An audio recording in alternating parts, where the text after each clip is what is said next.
Welcome back. You're on the War Room with Roger Stone and Owen Schroyer.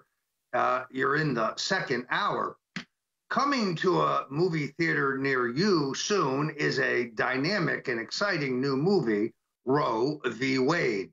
This movie, which we've covered here at InfoWars previously, produced by Nick Loeb, is the true story of the decision that legalized abortion in America.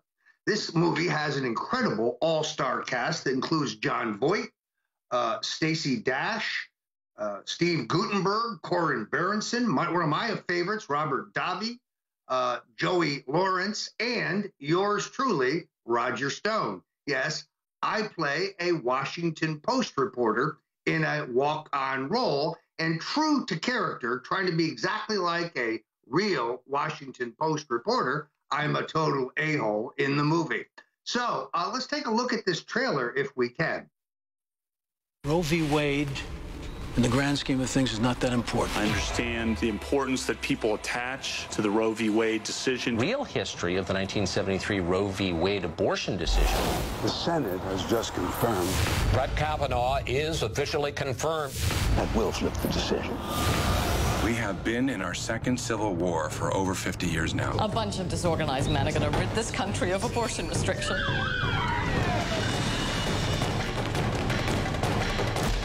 Doctors must protect life from the point of conception. Are you sure you want to do this? You're a liar. You did this. You led me down this path. You didn't want them. You seen the Post this morning? I saw it. Idiot. There's a leak.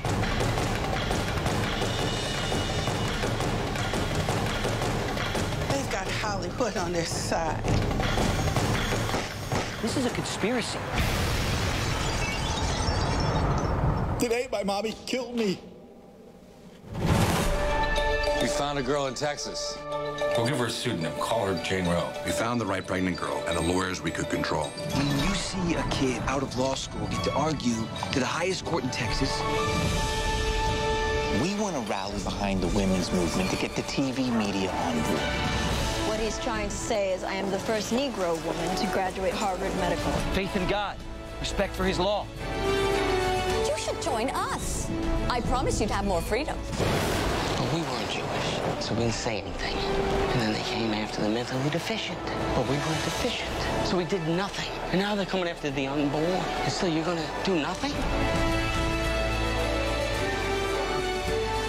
It's God's duty to forgive. It's ours to rule the law. You're changing your vote because your family found out. Or was it the media? If we don't sort this out, fur will fly today. You were trying to control this war, no, buddy. That is completely unethical. In the matter of Roe v. Wade, I want the case re-argued. So you want to enslave women? I gotta go before I blow a gasket.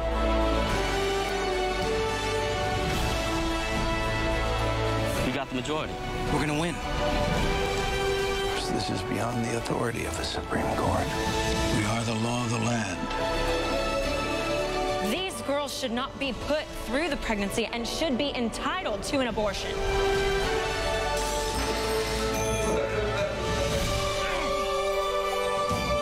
The true silent minority. Who is speaking for these children?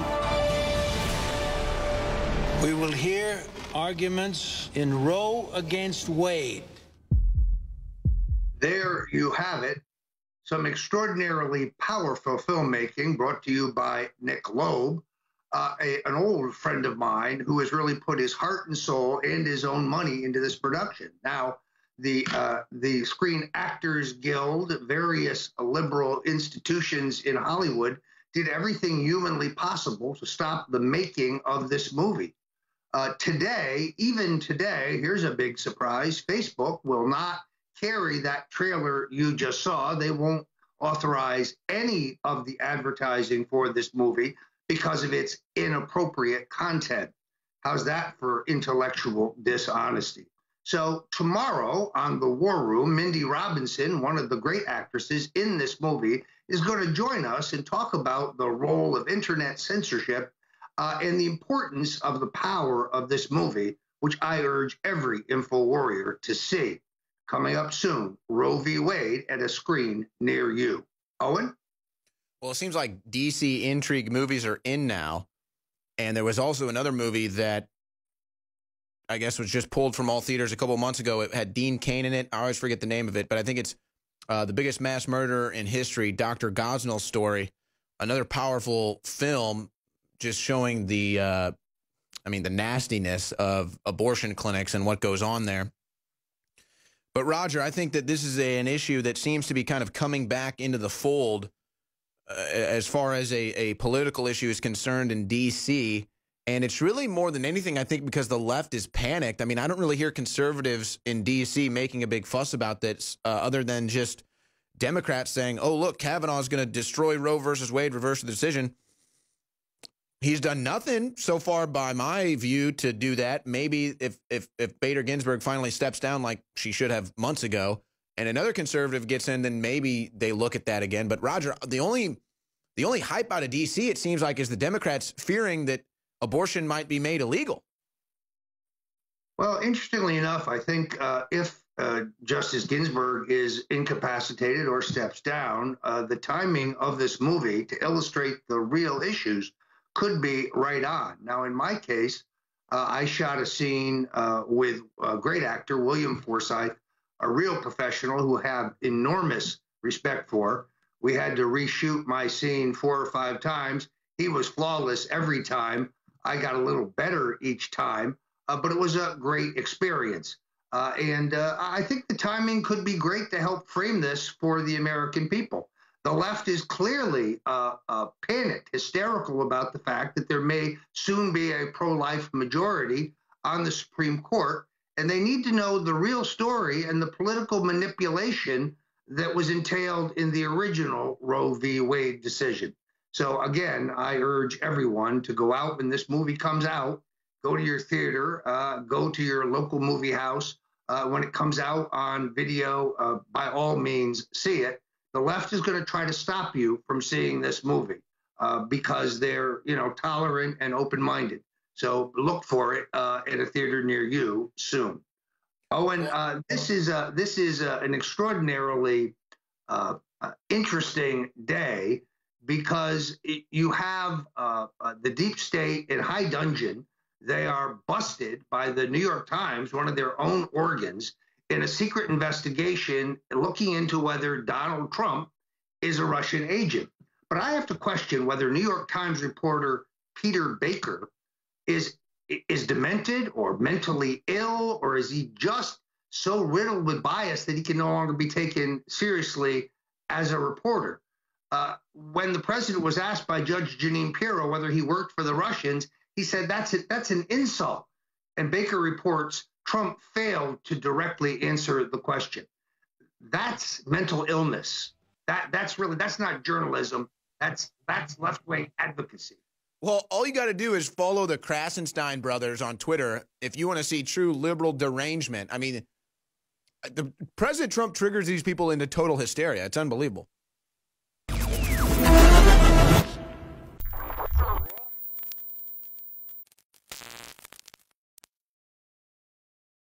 Let's go to Wild Man in Illinois. Thanks for holding, and about to say Happy New Year. Go ahead. Alex, yeah, going into 2019, what Trump's got to do to save America, he's got to declassify FISA, expose the corruption, arrest the traitors, and arrest the pedophiles. That's how he saves America. My opinion, an over-the-road trucker, hardworking, honest man, that's what I believe. I agree. Victory or death. He's now, looks like he's cleaning house. He's getting rid of all the double agents. And the word is Trump is going to go into battle now. We're talking he's going to strike back against the censorship. He's going to strike back against the pedophile rings. It's already begun. He's going to strike back against the deep state. He's going to strike back against all the criminal activity of Comey and Mueller being Russian operatives. So just get ready. Another note, I've spent over $3,000 in your store this year. I'm a loyal supporter, and thanks for great products. Brother, let me tell you something. I want to thank you. If folks like you didn't stand with us against the incredible Hillary Clinton and Soros attacks, which they admit they're running, we would not be here now. They're taking Michael Savage off the air. They're taking everybody. They took Franklin Graham off Facebook. They need to get us all off the air before they make their move on Trump. That's why this is a war. and you supporting us is incredible. Which products do you like the best? Man, I use the bodies. I got so many of the T-shirts that ain't even funny. I got your stickers posted on my hard hat, on my GPS, my truck. I tell truckers about you over the CB Airways all across the country. I spread the word about you. I wear your clothes, your hats, your shirts, you name it. Multitude of products. How much love do you get versus hate do you get? You know, it's people skeptical, but like it's probably about 50-50 or 60-40 your way. It's just so many people got their head in the sand out here.